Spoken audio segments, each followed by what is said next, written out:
Êxodo, capítulo 14.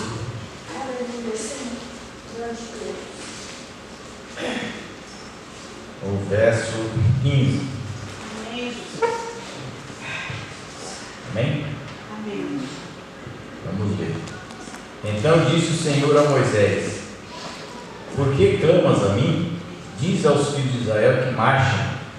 E tu, levanta a tua vara e estende a tua mão sobre o mar, fende-o para que os filhos de Israel passem pelo meio do mar em seco. Amém? Senhor, em nome de Jesus, nós lemos a tua palavra. A tua palavra, Senhor, ela tem o poder, ó Pai, de nos convencer, de nos transformar, de nos levar para perto de Ti. A Tua palavra, Senhor, pode, Senhor, mudar o coração de um homem, Senhor. A Tua palavra pode mudar, Senhor, a relação de um homem, Senhor, para com o Teu próximo e para contigo. Senhor, a Tua palavra, Senhor, nos ensina do Deus que nós servimos, ó Pai. Por isso, ó Pai, o salmista diz, ó Pai, escondi a Tua palavra no meu coração para não pecar contra Ti. Isso significa, Deus, que quando conhecemos a Tua palavra, o pecado não nos atinge, Senhor. Nessa noite eu te peço, ó Pai, usa-me, Senhor, segundo a Tua misericórdia e a Tua graça, Pai. Perdoa, Senhor, a minha transgressão, o meu pecado, Senhor. Que o Senhor possa levar, Senhor, ó Pai, a lançar no mar da escuridão, Senhor. Em nome de Jesus, ó Pai. Que haja, Senhor, um tempo, Senhor, de avivamento e um tempo de compreensão da Tua palavra no meio do Teu povo, Senhor, que eu te peço em nome de Jesus. Amém. Amém. Amém? Alguém se lembra de quantas pragas tinha no Egito, irmãos? 10 pragas. 10, né? Naquele dia lá ninguém sabia das 10 pragas. São 10 pragas. Amém? Alguém sabe o nome da mãe do pai de Moisés? É que eu esqueço as coisas, eu tenho uma memória horrível. Mas eu acho que eu perguntei isso aí também. Qual era o nome do pai de Moisés? Anrão. Hã? Anrão. Hoje nós vamos falar de uma situação bem comum, né? Chamada travessia do Mar Vermelho, né? Eu acho que, assim, os que estão aqui, eu acho que não tem uma alma viva que nunca ouviu falar sobre este assunto, né? Dos que estão aqui, você vai falar, mas, né, nós provavelmente já ouvimos alguma pregação, já ouvimos alguma explanação, já lemos. Hoje nós vamos falar da travessia do Mar Vermelho, né? Primeiro, por que o Mar Vermelho chama Mar Vermelho? Porque ele é vermelho? Não, né? Eu trouxe aqui uma colinha do Mar Vermelho, né? Que a gente não, né? O Mar Vermelho, na realidade, ele não é um mar, ele é uma baía. É um braço do Oceano Índico que faz divisão entre a Arábia e a África. Então ele é um braço, uma baía, né? Abastecido pelo Oceano Índico, e ele separa a Arábia da África do Norte da África, né? Ele é pequenininho assim, não é muito grande não. Ele tem 2.400 quilômetros de comprimento, é o dobro daqui no Rio Grande do Sul, e a sua extensão é de 160 quilômetros de largura, vamos imaginar assim, né? Então esse é o Mar Vermelho. Aí pergunta, por que ele é chamado de Mar Vermelho, se o mar é azul? Se você ver as fotos do mar lá, vai entrar no Google, lá você vai ver, é azul escura, é um mar comum. Existem três vertentes para que ele tenha esse nome. A primeira dela, os reflexos das montanhas da Arábia, que as montanhas da Arábia são avermelhadas, elas são de granito, então quando o sol bate nela, reflete no mar. Então essa é uma das possibilidades, não estou falando que é, porque ninguém sabe também por que tem esse nome. A segunda é os corais vermelhos que ele tem em toda a sua praia, em toda a sua área de praia, em toda a sua faixa litorânea, existem os corais vermelhos abundantes. E por último, e não menos importante, porque na região do Mar Vermelho habitava um povo de pele vermelha. Isso, exatamente. Conhecido como Edomitas, também conhecido como os descendentes de Ismael. Então, se você ver a história lá, você vai ver que Isaac teve 2 filhos lá, né? Isaac,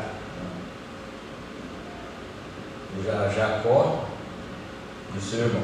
E o irmão de Jacó se formou os Edomitas. E a Bíblia diz que esses homens eles eram ruivos ou vermelhos, né?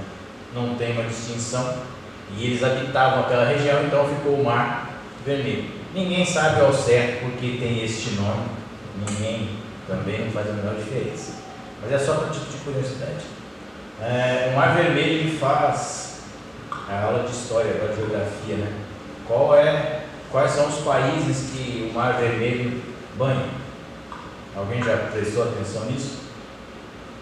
A gente vai lá estudar lá e ele, de um lado a Arábia, do outro o Egito, Israel, Gabão, né? Na África. Então esses países eles são banhados pelo Mar Vermelho. O Mar Vermelho hoje ele é considerado um lugar de desfrutar, descanso. É um lugar muito visitado por turistas, né? Pelas águas são límpidas, principalmente pessoas que gostam de mergulhar, então eles vão sempre para lá. Lá hoje é feito um turismo lá de alto valor. Mas enfim, voltando aqui para o texto, a Bíblia diz, né, como foi ministrado a semana passada, eles começam, o povo sai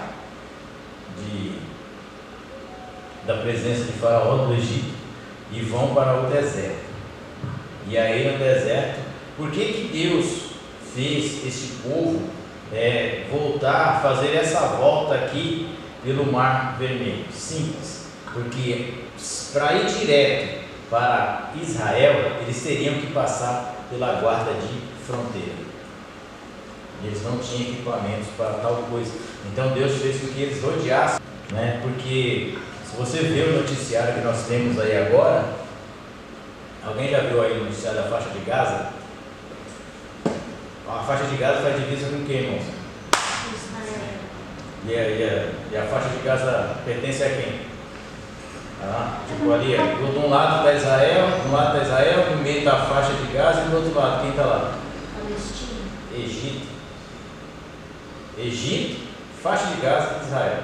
Então você consegue atravessar em um dia, 1 hora, é só ir reto, né? Tanto é que quando os brasileiros foram sair de lá, eles abriram um caminho e passaram pelo caminho de Rafah lá, né? Que é o portal de Rafah lá, que vai cair vai sair lá no Egito. Então é uma travessia curta, simbolicamente curta, dá para você fazer em poucos dias ou em poucas horas, né? Mas ali tinha uma grande segurança, porque os soldados faziam uma segurança ali da fronteira para que não houvesse invasão. Enfim, aí a Bíblia diz que Deus vai lá, faz o processo, né, de matar os primogênitos. Aí o povo de Israel sai, né? Na realidade o povo de Israel não saiu, ele foi expulso. Os próprios egípcios expulsaram ele. Nós não aguentamos mais vocês por aqui e vão embora. E a Bíblia diz que eles pegam os ossos de José, né? Colocam lá no caixote, lá no ambiente, e levam para sepultar lá onde estavam enterrados seus pais.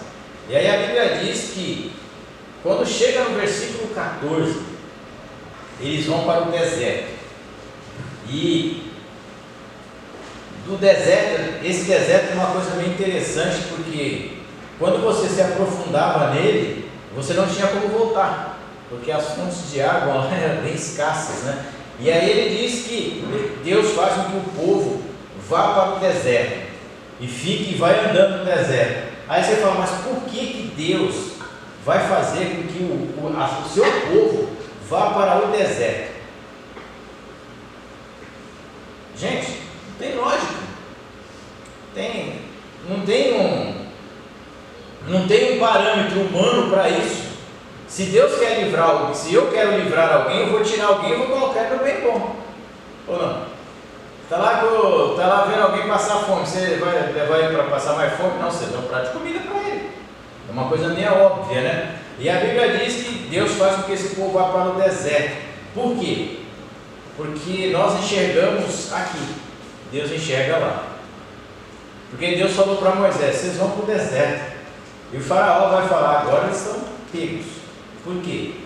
Porque de um lado tem deserto, do outro tem um monte, e de frente tem o mar. Então agora eles são presas fáceis. E aí a Bíblia vai dizer no capítulo 14, do 1 até o 15, que Deus vai colocar no coração de Faraó, vai endurecer o coração de Faraó, para que ele vá atrás do povo de Deus. Se nós trouxer isso para os nossos dias de hoje, às vezes a gente pergunta, por que eu passo por essa situação? Por que eu estou sendo perseguido por Faraó, estou olhando para frente, tem um mar, estou olhando para um lado, tem um monte, para o outro é deserto, eu não tenho para onde correr. E aí Deus fala para Moisés, é porque eu vou ser exaltado em Faraó. Então às vezes quando nós passamos por algumas situações, embora não queremos passar, é porque Deus quer ser exaltado nessa situação. Ah, mas não é fácil. Eu não falei que é fácil, eu falei que Deus quer ser exaltado. Se é fácil ou difícil, aí já não é comigo, é com Ele. E aí a Bíblia vai dizer que eles pegam e vão para aquele lugar e eles chegam de frente ao Mar Vermelho. Olha para um lado tem barranco, para o outro tem barranco, para trás tem deserto e Faraó vindo com seus cavalos. A Bíblia diz que Faraó escolhe os seus melhores cavaleiros, seus melhores carros, os seus melhores guerreiros e vai junto, né, com o seu exército. E a Bíblia diz que o povo é cheio de coragem, porque crente é tudo corajoso, irmão. O povo corajoso é crente. E aí o povo cheio de coragem, cheio de vontade, pergunta para Moisés, Moisés, numa boa, não havia cemitério suficiente para nós no Egito, não? Existe um segredo espiritual aqui nesse negócio, irmão, né? Você já reparou que sempre o povo de Israel faz a mesma pergunta para Moisés? Não havia sepulcro para nós? Por que não havia sepulcro? Como é que os egípcios morriam? Eles eram enterrados, ou melhor, como eles eram enterrados? Vocês nunca assistiram o filme da Múmia? Claro que já, né? Eu assisti sim. Então o que era? Havia uma preparação. Então, o cara que tinha uma certa condição fazia uma tumba lá, um mausoléu, e lá ele colocava joias, e quando ele voltasse, ele ia usar a joia. Até hoje nenhum voltou, mas tudo bem. Então, eles colocavam joias. Um dia desse foi encontrado faz pouco tempo agora, foi encontrada uma tumba no Egito, numa cidade, que ela tinha 5 garrafões de vinho. Tudo indica que quem morreu era apingaiado. Estava lá os 5 garrafões do lado dele lá, porque quando ele voltasse, ele ia tomar o vinho. Então, a morte, o sepulcro para o egípcio é uma coisa muito importante, muito sagrada, porque ali é o lugar onde ele ia descansar e depois ia retornar. Por isso que Israel, e você pode ver aqui, ó, no versículo 13, né, do 14, 13 diz assim, né? Desculpe, o 11, irmãos. E disseram a Moisés: não havia sepulcro no Egito para nos tirar de lá? para que morramos nesse deserto? Por que não fizesse isso, fazendo-nos sair do Egito? E você vê que tem uma ironia no texto, né? Se você ler o texto e prestar atenção, tem uma ironia. Ô Moisés, uma boa. Não dá para a gente morrer lá não. Melhor, pelo menos tinha quem carregar, né? Pô, agora nós vamos morrer aqui nesse lugar, aqui não vai ter nada, aqui só areia, né? E aí Moisés pega e fala para o povo. Aí você pergunta para mim, né, irmão? Quando a gente ouve a gente lê esse capítulo aqui, e aí a gente diz: você vai cantar do outro lado como Miriam cantou, certo? Eu quero ver você cantar do lado de cá. Cantar depois da vitória, meu filho, ó, é que nem você, é que nem essas pessoas que recebem, né, que vão lá e praticam alguma situação, tentam fazer alguma coisa e não dá certo, e murmuram, e xingam, e blasfemam. Aí quando dá certo, outro dia vem pulando, falando em mistério, falando isso, falando aquilo, mas não, o que você vê lá, tipo, né? Então a gente tem que tomar muito cuidado com algumas frases, né? Tipo, eu vou cantar como Miriam cantou, será? É melhor você estender a mão como Moisés estendeu. É melhor você tocar no mar como Moisés tocou. É o mesmo povo que estava fazendo festinha do outro lado, cantando, fazendo um carnavalzinho lá, tocando seus tamborins. É o mesmo povo que falou que ia matar Moisés. Veja como o ser humano ele é inconstante e ele não confia em Deus. E eu estou falando de todo ser humano, né? A gente lê esse texto e fala: ainda bem que era israelita, né? Não, nós também somos assim. Se Deus fala, muitas vezes Deus fala conosco de maneira assim, claramente de bom som. Daqui a 5 milhões estão querendo apedrejar alguém pelo nosso fracasso, pelos nossos erros. Aqui o povo estava na mesma condição. E aí a Bíblia diz que Deus fala para Moisés: Moisés, no versículo 15, né? No versículo 14, né? Isso é uma promessa que o Senhor pelejará por vós, e vós vos calarei. Então, tipo, eu não aguento mais murmuração de vocês. Cala a boca, fica quieto, deixa que Deus resolve. Simples assim. E aí o povo pega, aí Moisés pega, e Deus fala para ele: Moisés, você está clamando a mim por quê?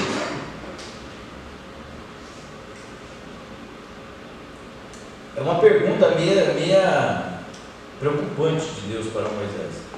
É a mesma pergunta que Jesus fez para o Sérgio: o que você quer que eu te faça? E Deus fala para Moisés: Moisés, você está clamando a mim por quê? Diga ao povo que. Aqui tem um segredo, uma dica de Deus para mim e para você. Tem coisa que não é para você clamar, é para você fazer. Papai, eu preciso arrumar um emprego. Deus está certo, concordo plenamente com você que você precisa arrumar um emprego. Tem 40 anos que você está na casa da sua mãe aí. Você precisa arrumar um emprego. Papai, me arruma um emprego. Não vou te arrumar um emprego. Quem vai procurar um emprego é você. Você tem que sair. Marche. Porque eu só vou trabalhar se Deus mandar alguém vir me procurar aqui em casa. Meu irmão, aí não dá, né? E aí Deus fala para Moisés: você está clamando para coisa errada. Você tem que clamar por coisas impossíveis. Agora andar é normal. Nós podemos andar. Então se você pode andar, se você pode caminhar, diga ao povo que marche. E aí, porque quando o povo marchar, aí vem o sobrenatural. Tu levanta a tua vara ou aquele cajado, estende a tua mão sobre o mar, abre o mar e fende-o, para que os filhos de Israel passem no meio do mar em seco. Tem uma teoria aí das pessoas, dos estudiosos, que dizem que os filhos de Israel não passaram pelo mar, e eles passaram por um pântano, né? Porque esse mar aqui, o Mar Vermelho, ele chegava até, nesse tempo aqui, ele chegava até os lagos amargos, que é mais conhecido como Lagos de Juncos. A tradução correta do hebraico para Mar Vermelho é Mar de Juncos, no hebraico. E aí ele diz que, os estudiosos dizem que esse pântano, o povo de Israel passou a seco, mas como é que o pântano vai matar o cavalo? Se o povo passou andando, o pântano vai matar o cavalo. Tem lógica, né? Então, como eu falei para vocês, o Mar Vermelho ele tem, né, 160 quilômetros de largura. Então, realmente, o povo de Israel não passou pelo meio do mar. Ele tem 500 metros de profundidade no centro dele, né? Então ele não tem o povo de Israel não passou pelo meio do mar. Tudo indica que ele passou pelo estuário de Suez, né? Então, tipo, é um braço, né? Mas tudo por quê? Porque a Bíblia diz que o povo passou em um dia e uma noite. Eles passaram em uma noite, atravessaram ele. Então esqueci o nome correto para isso. Este braço do chamado de Suez, ele tem essa distância, você consegue ver de um lado para o outro. Então provavelmente o povo se passou ali naquele estreito, porque no meio do mar não teria jeito. 160 quilômetros você não consegue andar numa noite, ainda mais com 800 mil pessoas, um monte de boi, carneiro, cavalo, sem chance, né? E aí a Bíblia diz que Deus fala para Moisés: olha, eu vou lutar a sua luta, eu vou pelejar a sua luta.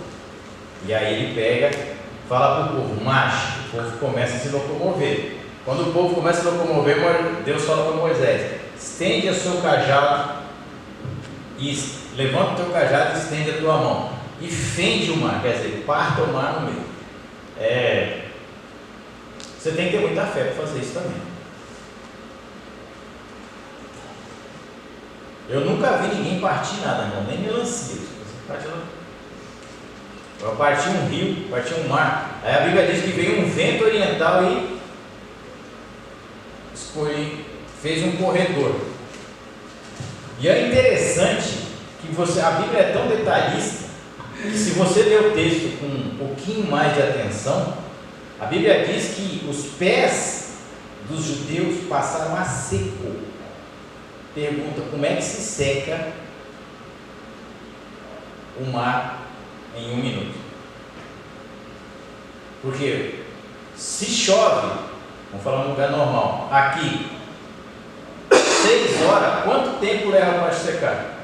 No mínimo assim, um dia, 2. Pois lá não. A Bíblia diz que veio o vento oriental, empurrou a água para um lado, empurrou a água para o, né? E o mar, e eles passaram com os pés a seco, não tinha lama. Mas até aí normal, estamos indo bem. E a Bíblia diz que Moisés está lá no meio, abre o Mar Vermelho e o povo começa a passar. Mas isso é o suficiente? Não, não é o suficiente. Porque se o povo judeu passou, os egípcios também passariam.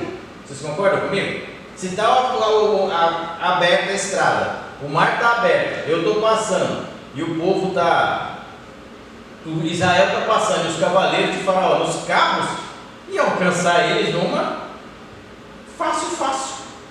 Mas o que acontece? Por isso que Deus fala: cala a boca, deixa que eu vou pelejar por vocês.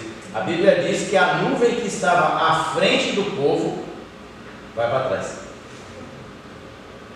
Aí o problema está. Abriu o Mar Vermelho, suave, tranquilo, qualquer um faz. O problema é quem está na nuvem. O problema é o dono da nuvem. E a Bíblia diz que a nuvem passa para trás. Isso significa o quê? Que Deus manda você marchar. Mas quem está na sua retaguarda é Ele. Pode passar para onde você for. Se você está na marcha, você está na batalha, Quem está te cuidando na sua retaguarda, quem está cuidando é Deus. E aí a Bíblia diz que a nuvem passa para trás do arraial e fica escuro. Talvez a mesma escuridão que aquele povo tinha visto lá no eclipse lá de 3 dias. E a Bíblia diz que essa nuvem ela era tão densa que os egípcios não conseguiam enxergar o caminho, e o povo de Israel passava como se fosse um dia na luz. Então o que aconteceu? A nuvem vinha,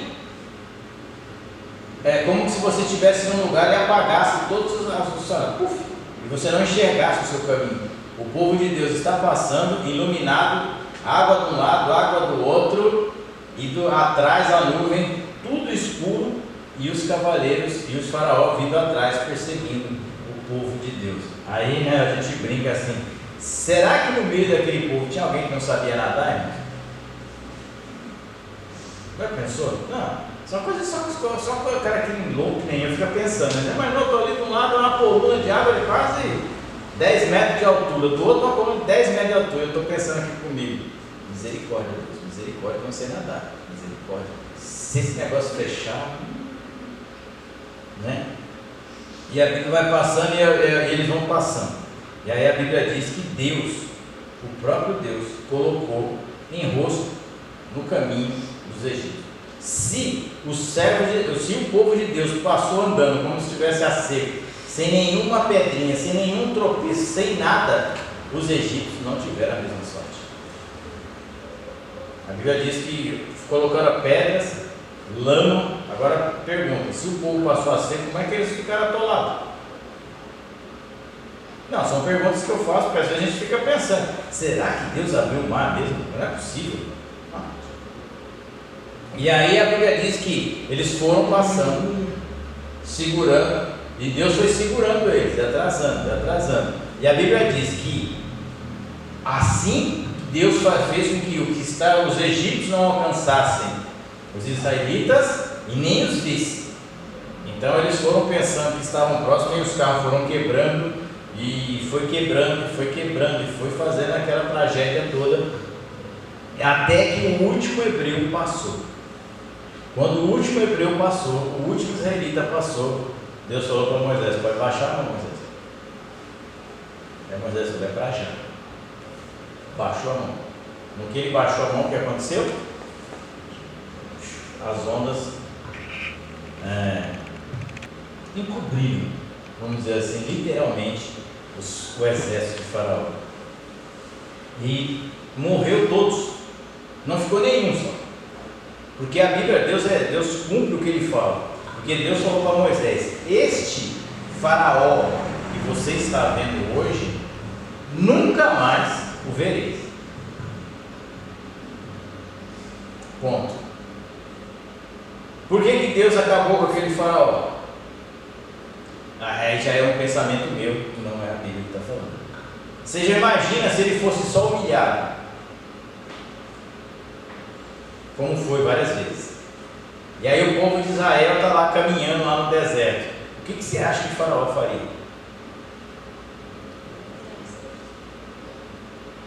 Vamos prender de volta.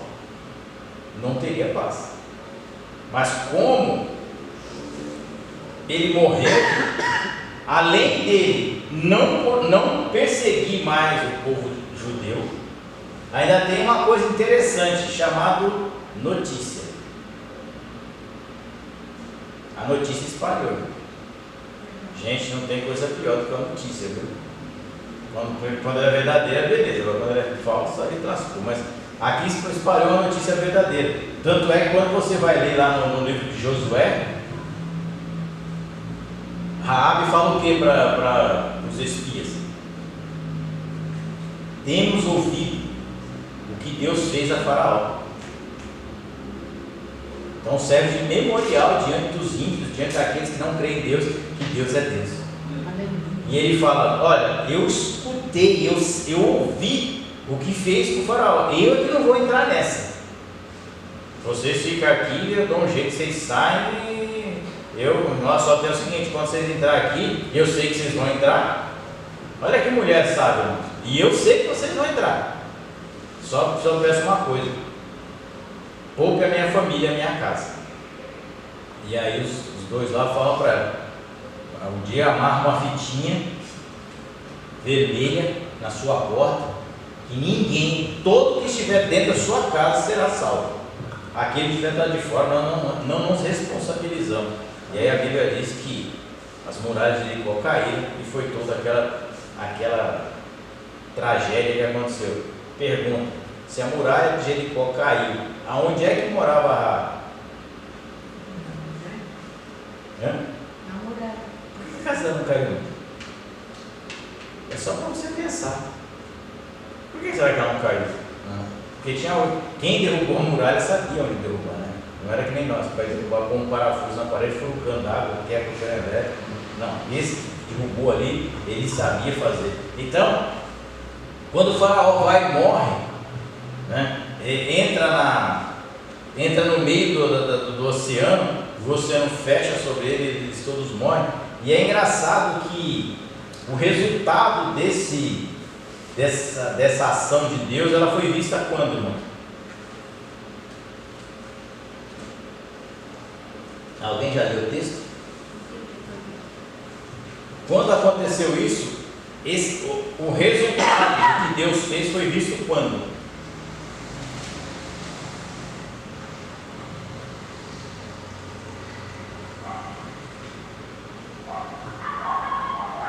No dia seguinte. Quando Deus faz, ele faz rápido. Quando é Deus, ele resolve rápido. A Bíblia diz que no dia seguinte, o que aconteceu? O povo de Israel foi à praia. O que tinha na praia? Vendedor de coco, vendedor de jujubinha, camelô. Não. Na praia estava cheia de corpos. Não é uma cena muito agradável de se ver, eu tenho que confessar, mas é uma cena extremamente marcante para aqueles que temiam a Deus, porque Deus estava mostrando para os israelitas quem era Ele. Porque a gente limita Deus, eu sempre brinco, né, falo que nós como cristãos, nós como crentes, nós colocamos Deus dentro da caixa de fósforo. Achamos que Deus cabe dentro de uma caixa de fósforo, e Deus não cabe dentro de uma caixa de fósforo. Porque quando você vê o povo de Israel sai na praia e vê aquele monte de cadáver, de cavalo, de todo tipo de carro, tudo na praia, jogado lá na praia, tudo sem vida, eles entenderam que Deus havia feito o milagre, que Deus tem autoridade e poder sobre todas as coisas, que Deus é criador de todas as coisas. Porque quando você pega os mesmos judeus, os mesmos israelitas, lá no livro de Marcos, que eles estão lá no lago de Nazaré, e as ondas começam a empurrar o barquinho para lá e para cá. Quando Jesus fala para o mar: ó, fica quieto, fala para o vento, sossega. Acaba tudo, o mar se acalma. O que os discípulos perguntam? Quem é esse? Que até o vento lhe obedece, e o mar. E eu responderia para eles facilmente: esse é o mesmo que abriu o mar vermelho. É o mesmo Deus. Ele tem poder sobre a natureza, sobre a criação. Como diz em Hebreus, ele tem poder sobre toda a criação. Então a gente fala: mas por que Não, irmãos, Deus continua com o poder sobre toda a criação. Tem essa. Então, quando os egípcios ficam na praia, todos mortos, provavelmente os caras ainda pegaram as espadas, as armas deles, porque os israelitas não tinham armas, Isso aí está no versículo 30, se você acha que está no versículo 30 aqui o que eu estou falando para vocês. Porque quando você olha isso, você diz: meu, não é uma ação bonita de se ver. Não é uma ação bonita de se ver quando você vê pelo natural. Aos olhos humanos não é legal. Mas ao ver o que Deus fez, é importante. Porque nós não imaginamos Deus, né? Nós estamos sempre imaginando Deus como um bom velhinho, o cabelo branco, está sentado no trono. Deus é amor. Quando você vê que Deus faz um negócio desse, aí você fala, pô, mas Deus faz isso, faz. Deus é justiça, e Deus vai ter o seu nome exaltado. Por que Deus fez isso? Porque Faraó se considerava um Deus, achava que era Deus, que o que ele falava estava valendo. E Deus falou para ele, não, meu filho, ainda existe um maior que você, ainda tem alguém que ainda é muito superior a você, né? E aí quando ele olha isso, ele fala assim, não é possível. Quando a gente lê a história do povo de Israel, a gente lê lá o livro de Crônicas, lê o livro de Reis, lê o livro de 1 e 2 Samuel, você vai ver Deus naquela lá, quando Davi contra o povo, né, faz o censo, Deus fala para ele não fazer, mas mesmo assim ele faz. Quantos homens morreram num dia? 175 mil. E você acha que morre muita gente hoje, né? A gente fala, nossa, morreu 35 pessoas assassinadas nesse país. Nossa, a gente fica espantado. Meu Deus, como pode?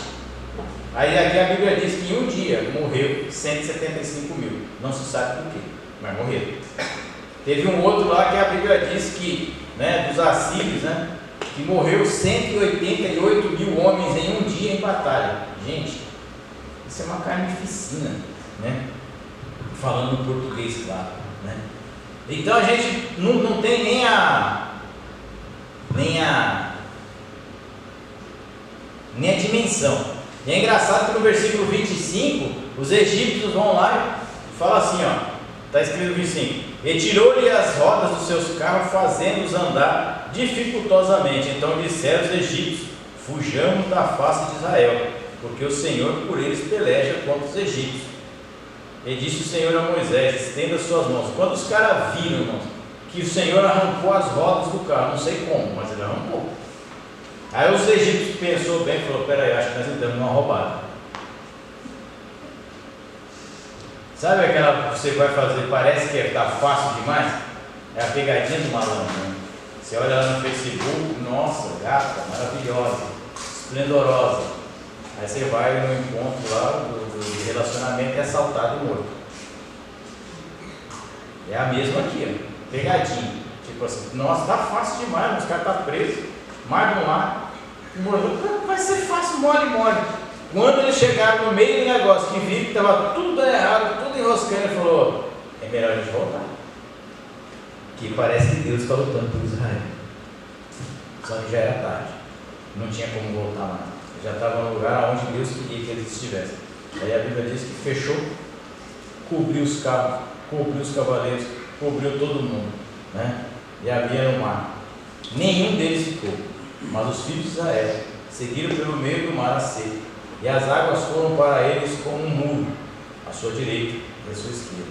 Assim o Senhor salvou Israel naquele dia da mão dos egípcios. Israel viu os egípcios mortos na praia do mar.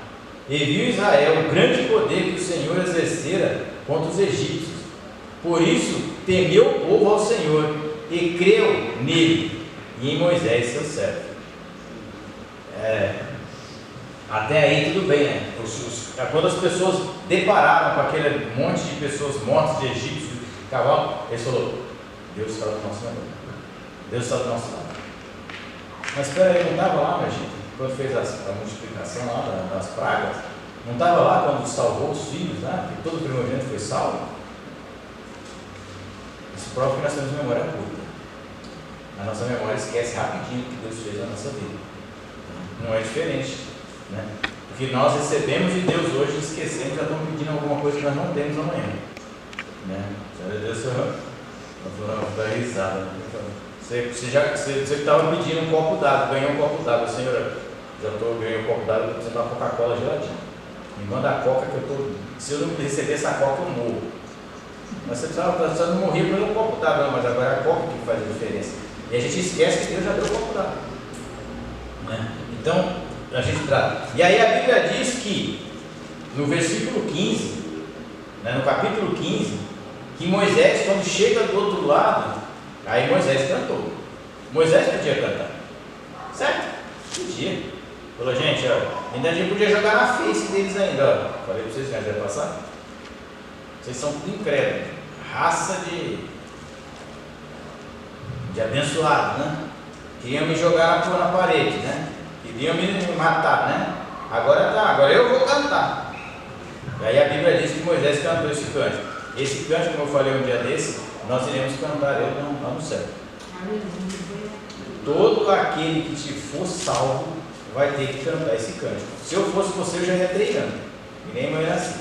Vai treinando para chegar no céu. Eu para cantar ele no céu, eu vou levar pelo menos uns 4.000 anos treinando. Mas eu vou ser imortal mesmo, então não vai ter problema. É porque se eu subir com essa voz aqui, não vai ficar um anjo no céu. Não vai, tá? Todo mundo pedir para ir para outro canto, né? E aí a Bíblia diz que Moisés vai. Então cantou Moisés e os filhos de Israel este cântico ao Senhor, dizendo: cantarei ao Senhor, porque gloriosamente triunfou, lançou no mar o cavalo e o seu cavaleiro. O Senhor é a minha força, é o meu cântico, ele me foi por salvação, este é o meu Deus, portanto lhe farei uma habitação, ele é o Deus do meu pai, por isso o exaltarei. O Senhor é homem de guerra, o Senhor é o seu nome. Lançou no mar os carros de Faraó e seu exército, seus principais príncipes afogaram-se no mar vermelho. Os abismos os cobriam, desceram as profundezas como pedra. A tua destra, ó Senhor, se tem glorificado em poder. A sua destra, ó Senhor, tem despedaçado os inimigos, e com grandeza da sua excelência derrubaste aos que se levantaram contra ti. Enviaste o teu furor, que os consumiu como restolho. Quem não sabe o que é restolho, gente, são bolinhos de milho pequeno, não serve para nada. E com o sopro das suas narinas amontoaram-se as águas.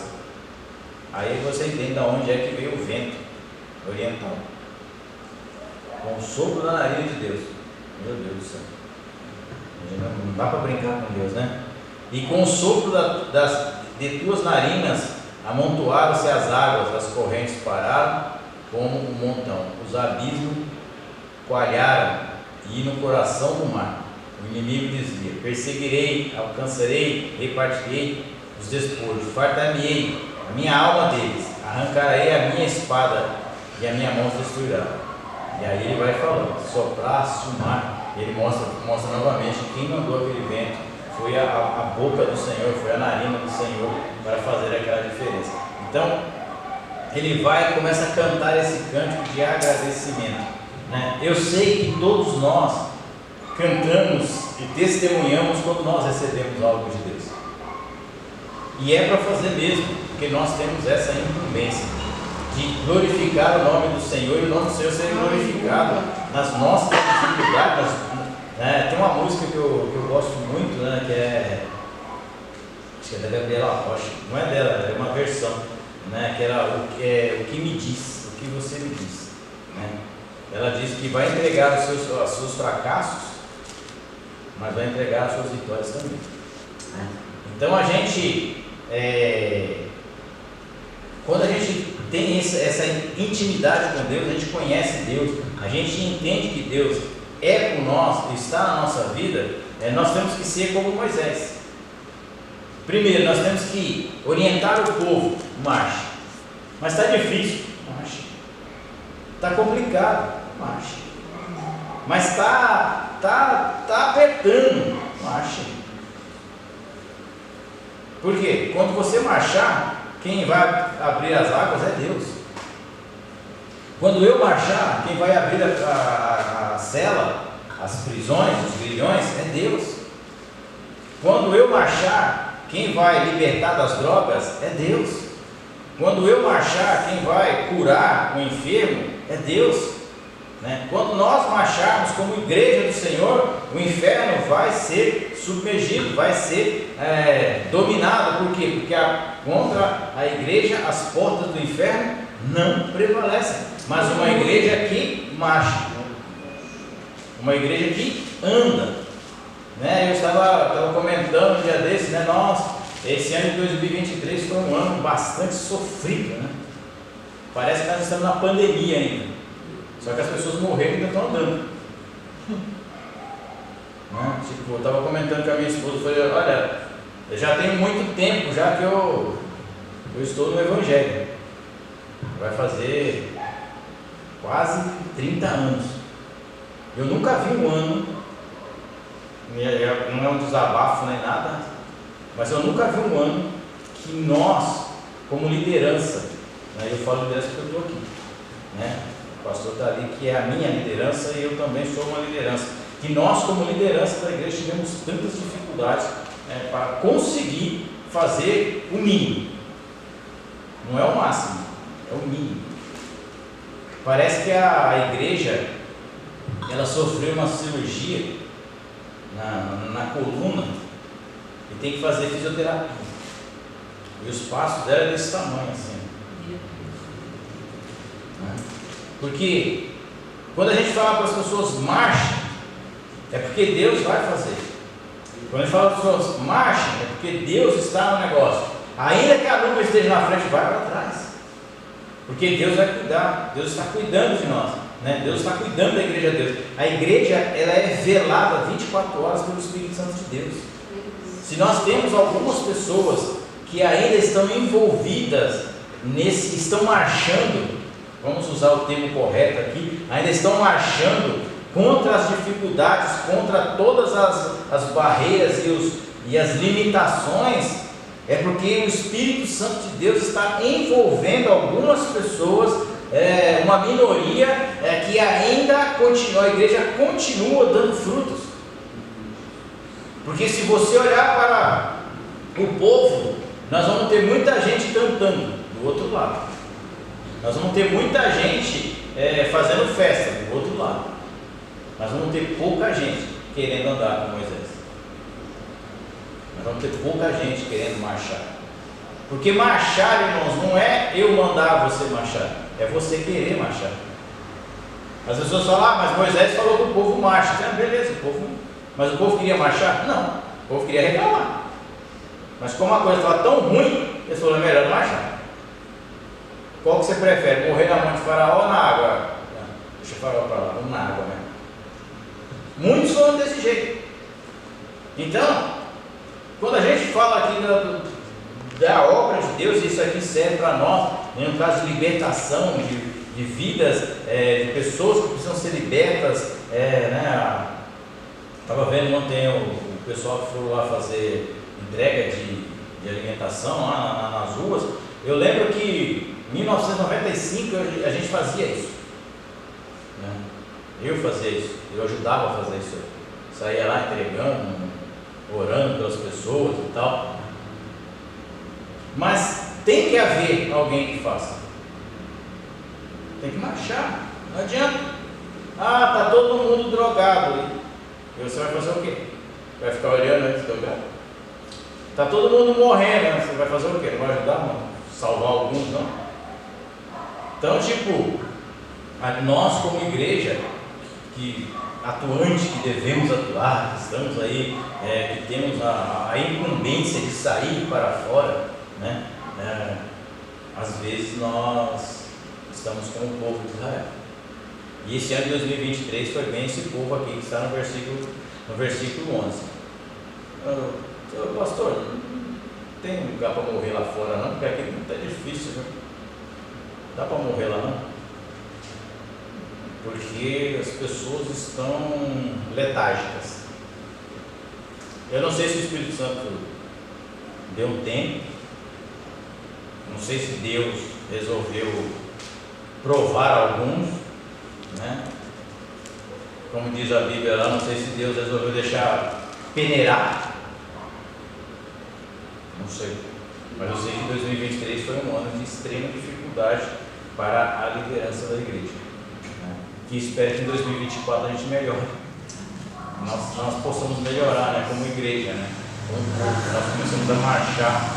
E quando nós estivermos marchando e nós olharmos e ver Deus, né, ver o povo, e nós vimos o que Deus faz na nossa vida. Porque é engraçado, irmãos. Eu já vou encerrar. Vocês já repararam no detalhe? Que as pessoas não se alegram com milagres mais?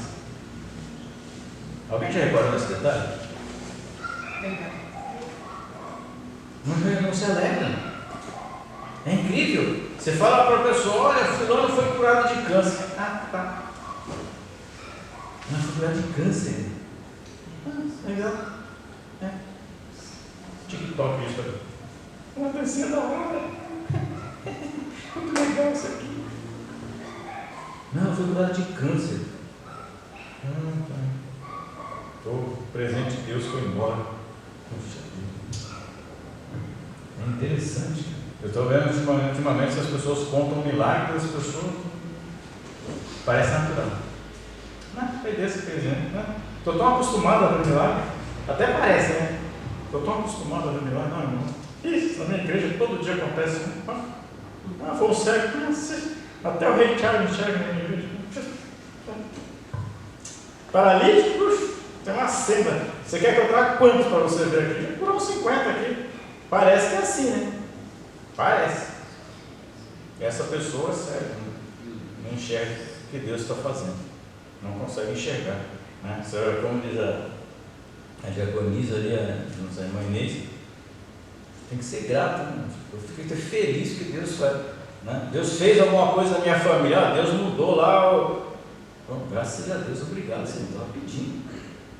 Para mim é um milagre de Deus. Vamos glorificar a Deus. Não.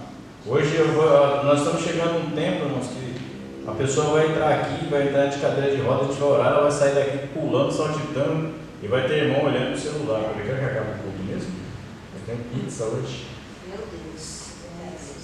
Tenho pizza hoje, tenho uma reunião. Eu tenho uma reunião muito importante para hoje. Da Tapuera. 9 horas da noite. Por quê? Porque só quer cantar do lado de lá. E isso é triste. Infelizmente para nós como igreja, né? Não estou falando, você fala, mas eu não preciso ouvir isso, não é? Geralmente quem está no culto de ensino são os que menos precisam ouvir isso.